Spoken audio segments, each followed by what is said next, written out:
በሰው ልጅ የጦርነት ሂስትሪ ውስጥ 20 ሺህ በማይሞላ ጦር ከ100 ሺህ በላይ የሚቆጠሩ አርሚዎችን ሰሬንደር በማድረግ በማሸነፍ ግንባር ቀደም ተጠቃሽ የሚሆነው ጦርነት በቱርኮችና በአልባኒያን መካከል የተደረገው ውጊያ አንዱ ነው። እንግዲህ እንደመሰላችሁ ቱርኮች እነ ባይዛንታይን ኮንስታንቲኖፕልን ከመጣላቸው በፊት አንድ በጣም በታሪክ ሊረሱት የማይችሉት አንድ ሂውጅ ሽንፈት አላቸው። ያም ሽንፈት ምንድነው? ስካንዲርበርግ የሚባል ላይክ በአልባኒያ ሂስትሪ ውስጥ በጣም ሂስትሪ ሜከር የሆነ እነ መሐመድ ደሰከንድ የሚባሉትን እሱን ጨምሮ 4 ጀነራሎችን ከነ 10 መድፋቸው ፑሽ ባክ ማድረግ የቻለ ማሸነፍ የቻለ ሰው ነበር። እንግዲህ ላይክ እዚህ ጋር የመጀመሪያ ሽንፈታቸውን ካጋጠማቸው በኋላ ሽፍት ያደረጉት ወዴት ነው? ወደ ኮንስታንቲኖፕል the birthplace of Eastern Orthodoxy and Christianity የሚባለውን የምስራቁን የሮማን ግዛት ሰሬንደር ለማድረግ ነበር የሄዱት። በዛ ጊዜ የባይዛንታይን ኢምፓየር ላይክ ኦልሬዲ የውስጥ ፕሮብለም የነበረበት ኢራ ነበረ። ኢዝሊ እንግዲህ በታሪክ እንደምናውቀው ገንፓውደር በሚባለው ፕሮፖርሽናል ባልሆነ የውጊያ ስልት በመድፍ በመደብደብ ከጣሉት በኋላ ወዴት ነው ሽፍት ያደረጉት መሰላችሁ? ድጋሜ በታሪክ የመጀመሪያ ሽንፈት ወዳጋጠማቸው የስካንዲርበርጓ አልባኒያ ነው ማለት ነው የመጡት። እንግዲህ ወደ አልባኒያ ሲመጡ አልባኒያ ሞቢላይዝድ የሆነ አርሚ የለውም። ፖፑሌሽኑ ኖት ዳት ማች ፊት ማድረግ የሚችል አልነበረም ከኦቶማን ኢምፓየር ጋር።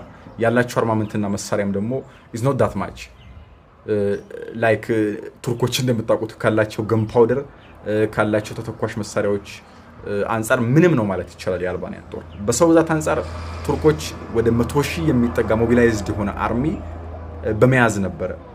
የመሐመድ ደሰከንድ ደግሞ ይሄ the conqueror የምንለው ተቆጣጣሪው የምንለው በቱርክ ፊልሞች የሚሰሩለት መሐመድ ጦሮቹ ሞቢላይዝ አድርጎ ድጋሜ የመጀመሪያ ሽንፈቱን ወዳጋጠመው አልባኒያ ቴሪቶሪ ኮንስታንቲኖፕልን ከጣለ በኋላ ወደዛ ነው ፊቱን ያዞረው ማለት ነው። እንግዲህ ይሄ ጦርነት በዓለም ሂስትሪ ውስጥ መነሳት ከቻሉ በጣም ትንሽ በሆነ አርሚ እንደውም አንዳንድ የታሪክ መጻሕፍት እንደሚሉት ከ8 እስከ 16 ሺህ የሚቆጠሩ አልባኒያኖች የስካንዲርበርግ ልጆች ኦርቶዶክሳዊ የሆነ ሞቢላይዝድ የሆነ አርሚ ነው የመሐመቱን እስከ 100 ሺህ የሚቆጠር 10 ተተኳሽ የሆነ ገንፓውደር እንደ መድፍ አይነት ግንብ የሚያፈራርስ ጦር ይዘው የመጡት ማለት ነው። እንግዲህ ይሄ ጦርነት 15ኛው ክፍለ ዘመን አጋማሽ ላይ ኮንስታንቲኖፕል በ1453 ከወደቀች በኋላ ከ5 ወይ ከ4 ዓመት በኋላ በ1457 እና 58 አካባቢ ነው ማለት ነው የገጠሙት ይሄን ጦርነት። እንግዲህ ወደ አልባኒያ ይሄ ሞቢላይዝድ የሆነውን አርሚ ነጋሪት እየጎሰመ ነበር መሐመድ the conqueror የሚባለው ጦሩን ይዞ ያመራው ማለት ነው። ከዛስ ምን ተፈጠረ? እንግዲህ መሐመድ ደሰከንድ ደግሞ the conqueror የምንለው ላይክ የነሱ ሱሌይማን ሌጋሲ ኪፐር the magnificent የሚባሉት የነሱ ሌጋሲ ኪፐር እስከ 100 ሺህ የሚቆጠረው ሞቢላይዝድ የሆነ አርሚ ይዞ እስከ 10 ተተኳሽ የሚሆኑ መሳሪያዎችን ይዞ ወደ አልባኒያ ሰርጦች ወደ ሸለቆቹ መግባት ጀመረ ማለት ነው። በዚህ ጊዜ አንድ ቺት የተደረገበት ነገር ቢኖር ምንድነው?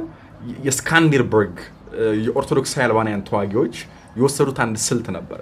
ያም ስልት ምን መሰላችሁ? ከያዟቸው ከ20 ሺህ ጦሮች እንደሚታወቀው የመጣው 100 ሺህ ጦር ከነመድፉ ፊት ለፊት ኮንቬንሽናል ዋር ቢገጥሙ አንድ ሰው ለ10 ነው። ስለዚህ ሲስተማቲክ የሆነ ወይ ነበር የፈጠሩት። ያም ሲስተማቲክ ወይ ምን ነበረ?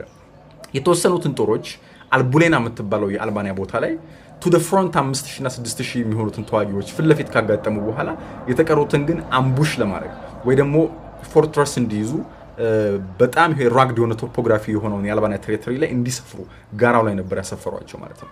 እንግዲህ መሐመድ ደሰከንድ ወይ the conqueror አልባኒያንም ኮንከር ለማድረግ ወደ ሰርጡ ወደ ሸለቆ ሲገባ ፊት ለፊቱ the front የገጠመው 5000-6000 ጦር ነበረ። ያን 5000-6000 ጦር እያጠቃ እነሱም የተወሰነውን እንደዛው እየተዋጉ ምናምን መጨረሻ ላይ ወደ መሃሉ የአልባኒያ አልቡሌና ግዛት አካባቢ ላይ ሲደርስ ሸሹ ፊት ለፊት የነበሩት የስካንዲርበርግ አልባኒያን ተዋጊዎች ማለት ነው።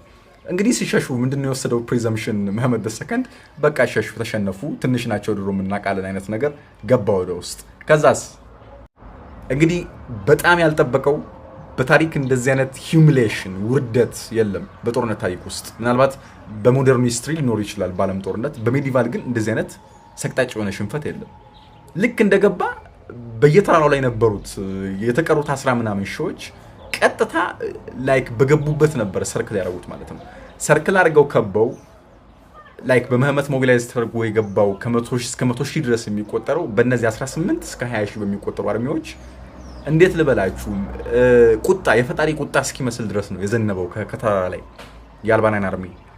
እንግዲህ ይዘውት ከመጣው መሐመድ ወደ 20 ሺህ የሚቆጠረው እዛው በጦርነት ተሰዋ። እስከ 20 ሺህ የሚቆጠረው ተማረከ። ከያዙት መድፍ ከ10 በላዩ አምቡሽ ነው ከ5 በላዩ አምቡሽ ተደረገ።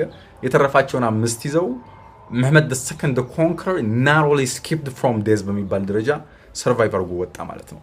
ከዚህ በኋላ እስከ መህመድ ላይክ እስኪዳከም ድረስ ለ20 ዓመት ያህል ኦቶማን ቱርኮች እንዲሁ እያዩ እየቋመጡ የቀሩባት ኤሪያ ብትኖር አልባንያ ናት። የአልባንያው ሽንፈት በታሪክ ቱርክ ላይ ብቻ ሳይሆን እንደ አውሮፓ እንደዚህ አይነት ከቬናው ጦርነት ሊስተካከል የሚችል ታላቅ ድል የለም።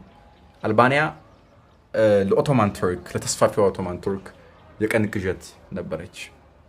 የመቻችሁ ፎሎ አድርጉ።